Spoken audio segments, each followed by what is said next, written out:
How did you learn language? Think about that for a second.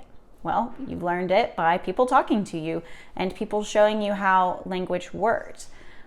They spoke to you over and over and over again until you learned new words, and they specifically taught you new words until you have the vocabulary that you have today. It didn't happen overnight. It took you years and years and years. In fact, most kids in their first year of life don't even say anything. They just spend their whole first year listening. And even then, it's not until children are, much older that they become proficient communicators. So I want you to think about this concept as we talk about our next strategy today, which is called modeling.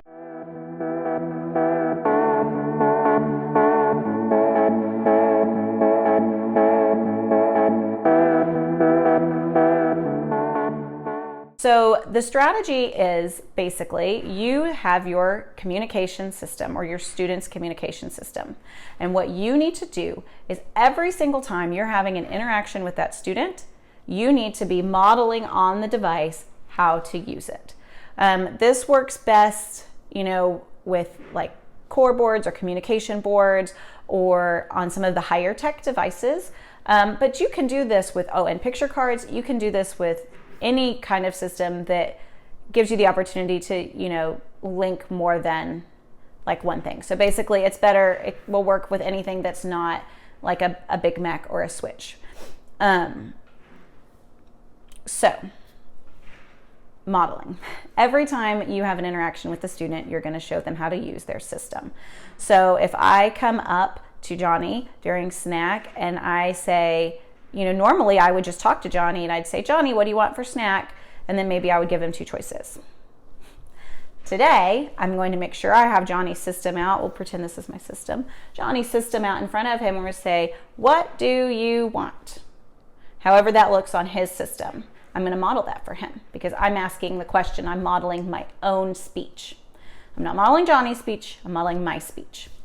And then I come up and Johnny says, whatever he picks. I give him the 2 choices.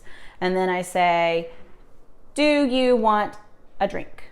Or do you want help? Every time I am talking to Johnny, I am going to make an effort to use his system to show him, to communicate with him.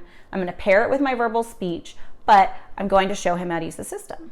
Again, this is really great. It's great for those students who might be a little bit resistant or have not quite gotten a buy-in yet on why we're thinking the system is going to be helpful for him, because this is something that the student does not have to really participate in. Yes, we would like them to watch us and try to absorb some of it, but at the end of the day, me coming up and using the board or the system is me initiating it. I don't need him to do anything to learn from what I'm doing. So this is another great strategy to use in the very beginning as we're trying to get to that buy-in process of showing the student why this is going to be really helpful. So I know you probably, with an earlier AAC user who doesn't have as many pictures or words in their repertoire, you may be thinking to yourself, Jessica, I have 15 pictures. I cannot say everything I want to say to Johnny in 15 pictures. You're right, you can't. That's fine. Nobody expects you to.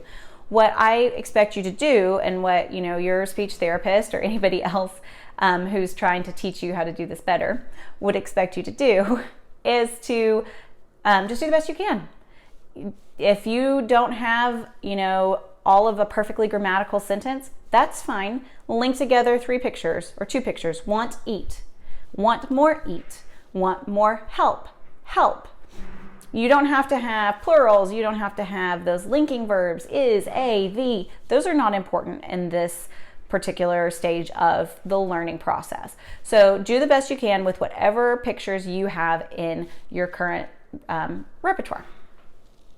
Again, I know this is a little bit cumbersome as we are getting used to the process of now carrying around a communication system and remembering to speak to the child using the system, but I promise it is going to be so beneficial because it can take hundreds and hundreds and hundreds of repetitions for some children to learn how to do something new or to learn a new skill. So we obviously want to give as many of those repetitions as we can, when we can, especially whenever they're occurring just naturally.